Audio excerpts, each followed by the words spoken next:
叫波马加，我来自斯洛伐克，现在在中国生活已经5年吧。一次就是过年的时候，我的朋友都回国了或者去了旅游，然后我一个人在宿舍，然后我觉得这样一个人就太无聊了吧，而且我的中文会下去，所以我也是为了提高中文，然后就开始做视频，而且我也很喜欢看哔哩哔哩和 YouTube， 所以我一直对这些很感兴趣，所以想试试看拍视频，然后后来就拍了，已经3年了吧。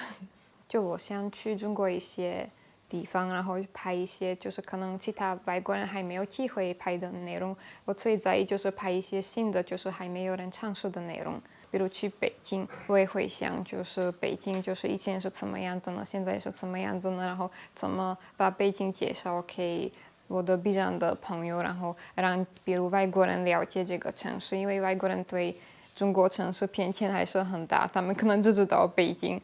而且都不知道就是北京到底是怎么样子呢？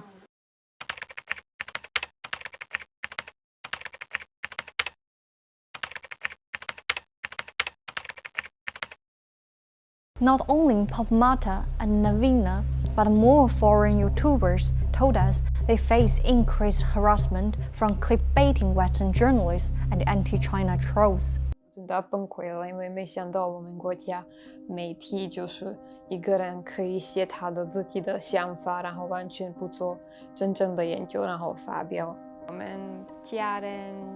我的朋友都很担心我。我爸爸很聪明，他知道我们媒体对中国偏见很大，但是一些我们国家的人，他们就是不了解，然后就过来骂我。然后他们也不会中文，有些连英文都不会，所以我需要解释。朋友给我一些建议，我们先写了一封信，先发了 email， 然后他们1个月不回复，然后我写了一个 statement， 然后发给他们信，我还发了很多 email， 他们才回复了，然后最后决定修改这个 article。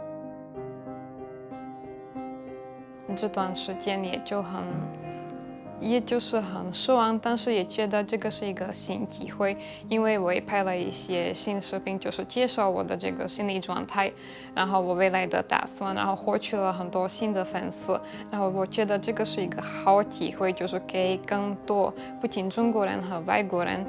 看，就是而且让他们了解中国的文化和中国真实的情况，因为现在在国外有一个问题，就是现在在国外你几乎找不到一些客观的新闻，然后我希望就我们这些 UP 主能多介绍中国，然后让他们就是换一个思考的想法，然后让他们了解，就是从另一个方面了解中国。很多外国人在中国生活也会被那些媒体骂，是因为我们是在中国生活的外国人，所以那些外国媒体一直会过来攻击我们，我们也没办法怎么解决这个，只能继续做好内容，不要改内容，因为他们骂你就继续做。虽然我在中国生活已经5年，但是我觉得我还是很多方面不了解。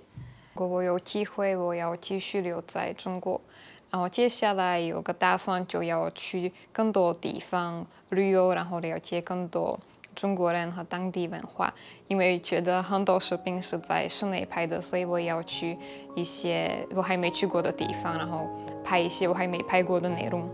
做 UP 主也是一个很不稳定的职业，就还是需要做一些其他的方面的工作，而且现在在中国留下来也是很不容易的。所以可能以后会做一个小 business，或者找一个其他的工作，还在思考吧。